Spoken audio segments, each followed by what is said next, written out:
J-100 avant la cérémonie d'ouverture des Jeux Olympiques et Paralympiques Paris 2024.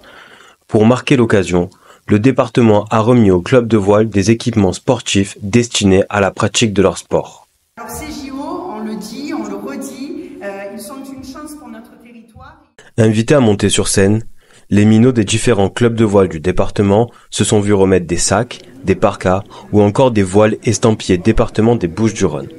Ces équipements seront utilisés lors de la grande parade pour l'arrivée du Belém le 8 mai prochain dans le Vieux-Port de Marseille. Depuis le début, les JO, c'est bien d'avoir des épreuves des Jeux Olympiques, c'est exceptionnel, c'est inoubliable, mais on voulait vraiment bâtir ce projet sur un avant, un pendant et un après, et l'après est très important, et donc on parle d'héritage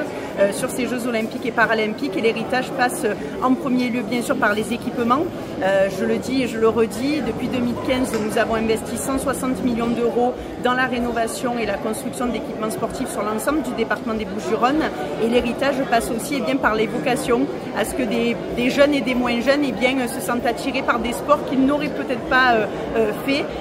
Donc voilà, c'est aussi ça l'héritage, et voilà, on en est fiers parce qu'aujourd'hui on le voit avec cette distribution de matériel pour les clubs de voile, il y a énormément de jeunes, donc peut-être de futurs champions pour les prochains Jeux Olympiques et Paralympiques.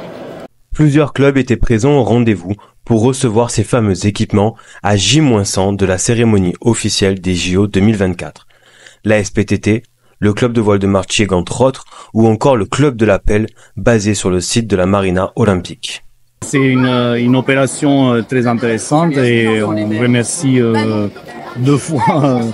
plus qu'une le département parce que ça nous permet d'avoir du matériel par ce type d'événement, et aussi l'aide qu'ils nous font tous les ans avec les subventions sur l'achat de matériel. Déjà c'est quelque chose de très beau parce que bon, ça on va le vivre peut-être nous une fois dans notre vie dans la ville bon, c'est pas ma ville natale mais dans ma ville d'adoption, c'est quand même quelque chose de presque impensable, et surtout avoir la voile qui va être faite dans le club presque qu'on a, c'est magnifique. Avec près de 15 000 licenciés de voile, le département se prépare désormais comme tous les Marseillais à accueillir la flamme olympique le 8 mai prochain dans la cité phocéenne.